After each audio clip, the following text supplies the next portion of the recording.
Sir खैरियत से हैं आप? गिल साहब, कहाँ से बात का आगाज करूं सर? आज तो हुकूमत पर बरसात ही हो गई है। मरियम नवाज साहिबा इस्तीफे का मुतालबा कर रही हैं वजीर आजम साहब से।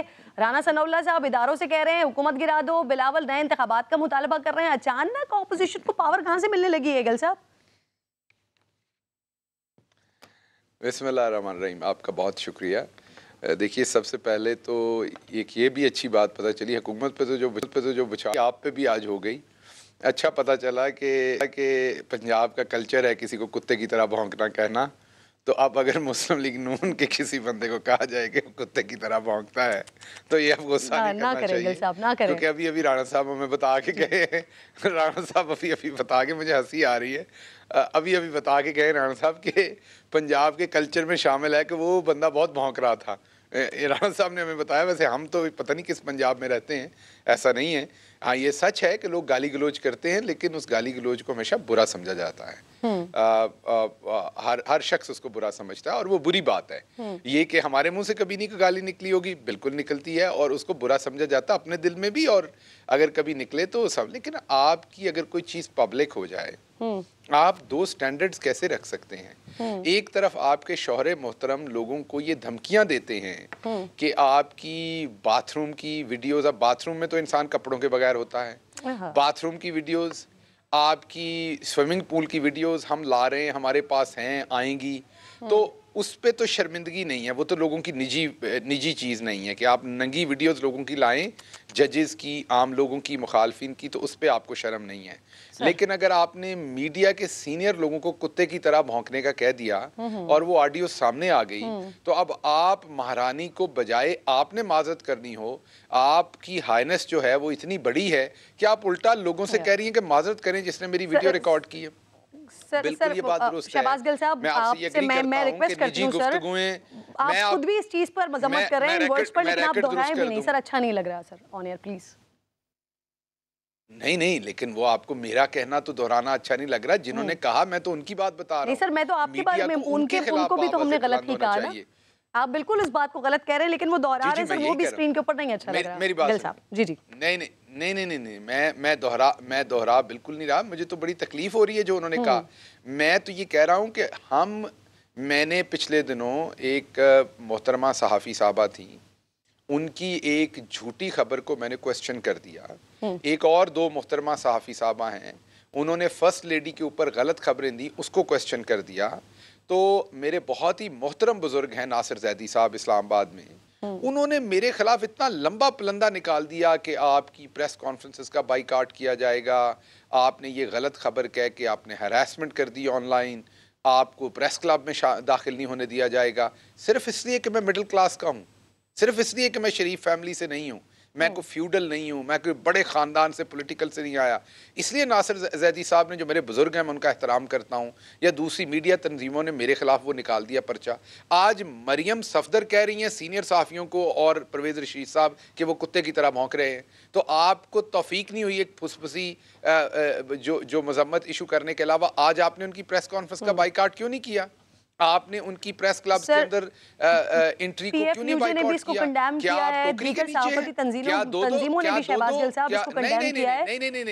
नहीं, किरण मेरी बात सुनिएगा। एक होती है मैंने आपको अभी कंपैरिजन दे दिया कि मैंने 3 मेरी जो कोलीग सहाफ़ी हैं उनकी खबरों के ऊपर क्वेश्चन किया, कोई उनकी जातियात पे नहीं, उनकी खबर पे क्वेश्चन किया और कहा कि आपकी ये खबर गलत है और वापस मालूमात दी। अगले दिन नासिर जैदी साहब, जो मेरे बुजुर्ग हैं, मैं उनका एहतराम करता हूं, मैं बार बार ये कह रहा हूं, उन्होंने और उनकी पूरी बॉडी ने इतना लंबा पलंदा निकाला मेरे खिलाफ कि हरासमेंट कर दी, प्राइम मिनिस्टर को इनसे रेजिग्नेशन ले लेना चाहिए, इन्हें प्रेस क्लब में नहीं आने दिया जाएगा, इनके ऊपर ये पाबंदी लग गई। तो मरियम सफदर मुबर्रा है, आपकी बात क्लियर हो गई, बिल्कुल सामने आ गई। इनफैक्ट अभी मुझे हमारे ब्यूरो चीफ बता रहे थे कि आगे कोई एहतजाज वगैरह का भी प्लान किया जा रहा है सहाफती बिरादरी की जानिब से इस इशू पर। अब मेरे सवाल का भी जवाब दीजिए ना, ये इतनी बता देता हूँ। ना किरण, एक बात सुनिए, जो बंदा टोकरे के नीचे बैठा हो वो कुछ नहीं कर सकता। अनफॉर्चुनेटली हमारी जो सारे तो टोकरे के नीचे नहीं बैठे हुए ना, जो हैं उसमें उन्होंने सबको टोकरे नहीं मिल रहे हैं सर। फॉर श्योर, मैं तो कह ही नहीं रहा। हाँ। मैं आपसे 100% एग्री कर रहा हूं कि नहीं मिल रहे। मैं ये कह रहा हूं कि जो साफती तंजीमों में बड़े बड़े ओहदों पे लोग बैठे हैं, या तो उनमें से कुछ टोकरी के नीचे बैठे हुए हैं या वो वैसे लिहाज करते हैं शरीफ फैमिली का कि, लेकिन ये लिहाज करना कोई मुनासिब बात नहीं है कि हम मिडिल क्लास के लोगों को, गिल साहब काफी डिस्कशन हो गई है इस पर। भी तो मिडिल क्लास के हैं। बिल्कुल, आपकी पूरी बात आ गई है। भट्टी मेरी तरह का इंसान है। हाँ, सही। अब मेरी बात, मेरे सवाल का भी जवाब देना गिल साहब। ऑपोजिशन को इतनी पावर कहाँ से मिल गई है? बड़े बड़े जुमले आ रहे हैं आप लोगों के लिए गिल साहब। ना कहीं ये देख ली अपोजिशन की पावर तो आपके सामने है ना। मुझे पहले ये बताइए, ये ऑडियो कहाँ से आ गई अपोजिशन की? अपोजिशन को ये इसका भी जवाब दे दीजिए कि मैंने ऑडियो नशर कर दी अपोजिशन की, ये कोई साफी लेके आए वो कह रहे हैं कि ऑडियो जो है वो आईबी ने टेप की है और हुकूमत ने लीक की है। मिली होगी। किसने टेप की है? और आईबी ने टेप की है ये और हुकूमत ने लीक की है। तो इन्हें पक्का पता आईबी ने टेप की है? सर अब बोल तो यही रहे हैं, राना सनाउल्लाह साहब कह रहे हैं, उन्हें ऐसा लगता है। कह दे कि आईबी ने टेप की है। सर राना सनाउल्लाह साहब को लग रहा है ऐसा। इनकी हुकूमत के दौरान टेप हुई, इसका मतलब है ये आईबी से सारे लोगों की टेप करवाते थे, तो उन्होंने इनकी भी टेप कर दी। इनको तो और शर्मिंदा होना चाहिए कि आईबी से क्या काम करवाते थे। तो इसका मतलब है ये मान रहे हैं कि आईबी से ये वाले काम भी करवाते थे। एक और जुर्म कर दिया इन्होंने। तो अब मरियम सफदर साहबा अगर माजरत मांग रही हैं तो उनके शौहर को भी माजरत करनी पड़ेगी, उनकी पार्टी को माजरत करनी पड़ेगी। जिस जज की उन्होंने प्राइवेट अच्छा अभी शहबाज गिल साहब, अभी तो असल में आगाज हुआ ही ये था ना, बात हो ही रही थी कि माजरत तो हो ही नहीं रही है, माजरत तो करने को अभी तैयार ही नहीं है ना। अच्छा सर अब मुझे ये बताइए ना, पीपल्स पार्टी 27 फरवरी को आ रही है, इस्लामाबाद आ रही है शहबाज गिल साहब। गालियां देना अब कल को शहबाज गिल साहब काफी डिस्कशन कर चुके हैं हम इस टॉपिक पर। अब मुझे ये जरा पीपल्स पार्टी का तो जवाब दे दीजिए ना, ये बता दीजिए 27 तारीख को 27 फरवरी को आ रहे हैं आपके पास, इस्लामाबाद आ रहे हैं, वेलकम करेंगे आप लोग उनको? देखिए पीपल्स पार्टी जो है ना वो उनको कर लेने दें, मतलब अच्छा होता है वो निकले। हम तो चाहते हैं कि बिलावल को बाहर निकालें, उसे कुछ हवा लगे, वो बेचारा अंदर ही उसको बंद किए रखते हैं, वो हवा लगे, कुछ सीखे सियासत क्या होती है, गली बाजार मैदान में आए तो ये अच्छी बात है।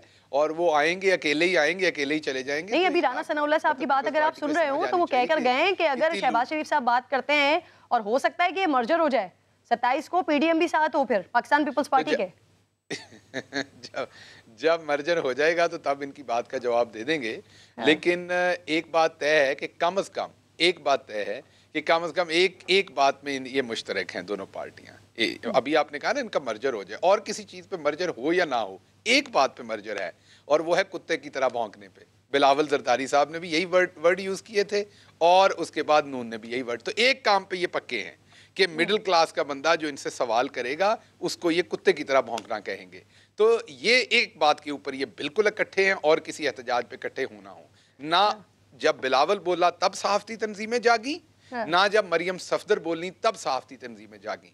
तो मेरी 10 बदस सहाफती तंजीमों से गुजारिश है कि जो रद्द अमल आप हमारे सिर्फ झूठी खबर पे सवाल करने पे देते हैं, आप कुत्ते की तरह भौंकने पे कम से कम उतना रद्द अमल तो दें। अगर आप नहीं देंगे तो मैं आपको हर रोज याद करवाऊंगा। गिल साहब मुझे ये बताइए, मुस्लिम लीग नून, मैं आपको हर रोज ये बात याद करूंगा। अब यकीन कीजिए हम काफी तवील डिस्कशन कर चुके हैं इस एक टॉपिक पर। मुझे बताइए, मुस्लिम लीग नून दावा कर रही है कि नवाज शरीफ की वापसी 2008 की तरह 10 दिन में ही नाअहली भी खत्म हो जाएगी। देखिए मुस्लिम लीग नून को बिल्कुल इसमें कोई शक नहीं कि पुरानी आदतें पड़ी हुई हैं, लेकिन उस टाइम उनको एक बात नहीं पता, उस टाइम इमरान खान नहीं था मैदान में।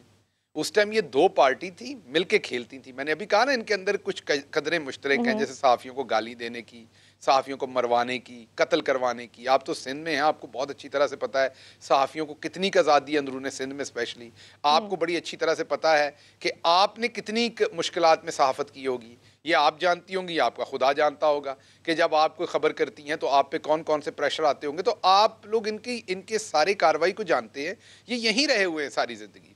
लेकिन एक बात याद रखिएगा, तब ये टू पार्टी थी, ये मिलके खेलते थे एक दूसरे के साथ। अब इमरान खान है, इमरान खान हुकूमत में हो या इमरान खान अपोजिशन में हो, एनआरओ नहीं लेने देगा। आपको लगता है कि हम हुकूमत में हो या अपोजिशन में हो तो चुप करके बैठ जाएंगे? एक मुजरिम को जिसको सजा हो चुकी है उसको कोई सजा माफी देगा तो हम गुंगे हैं? हम बोलेंगे नहीं, हम पाकिस्तान के आइन की बात नहीं करेंगे, हम इंसाफ नहीं मांगेंगे, हम सड़क पर नहीं आएंगे, हम धरना नहीं देंगे। तो ऐसा नहीं हो सकता।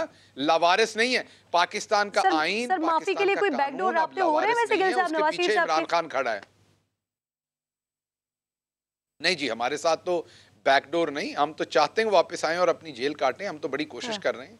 वो वहां जाके झूठे बीमार होके लेटे हुए हैं और बाकी सारे काम कर रहे हैं, लेकिन वापस आने को तैयार नहीं। मुझे लगता है अभी जब उनका वीजा रिजेक्ट होगा तो उन्हें वापस आना पड़ेगा, जिसके लिए वो एक माहौल बना रहे हैं। उनको वहां से जब बेदखल किया जाएगा तो उन्होंने यहीं आना है और जेल काटनी है। सर कल आपके अटॉर्नी जनरल वो कह रहे थे कि अगर ये जो लाहौर हाई कोर्ट जाने की बात वजीर आजम साहब ने उनसे कही है तो ये थोड़ा सा मामला ये वाला पेचीदा है, क्योंकि एस्टैब्लिश करना पड़ेगा कि नवाज शरीफ साहब सेहतमंद हो गए हैं और वो फिर भी वापस नहीं आ रहे हैं। तो जो आप लोगों के लाने वाली बात है वो तो आपके अपने अटॉर्नी जनरल कह रहे हैं कि वो मामला पेचीदा है, मुश्किल है। नहीं देखिए, उन्होंने नामुमकिन तो नहीं कहा ना, पेचीदा और मुश्किल कहा। बिल्कुल कानूनी मामला करना पड़ेगा ना कि नवाज शरीफ साहब वाकई बीमार नहीं है, वो सही है वहां पर।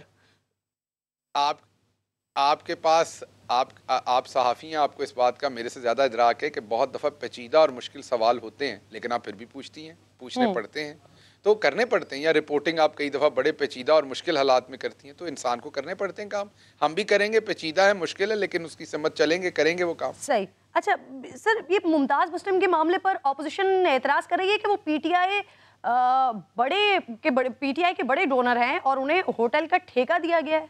गिल साहब देखिए, बात यह है कि होटल का ठेका तो एक ओपन नीलामी में एक ज़मीन नीलाम हुई और वो दे दिया गया। अब कल को पाकिस्तान में मैरियट होटल बना हुआ है, फैसलाबाद में सरीना होटल बना हुआ है, लाहौर में अपना भूरबन में पीसी भूरबन बना हुआ है। इन सब ने ठेके जीते हुए हैं। तो क्या कल को मैं इस पर भी सवाल उठा दूंगा?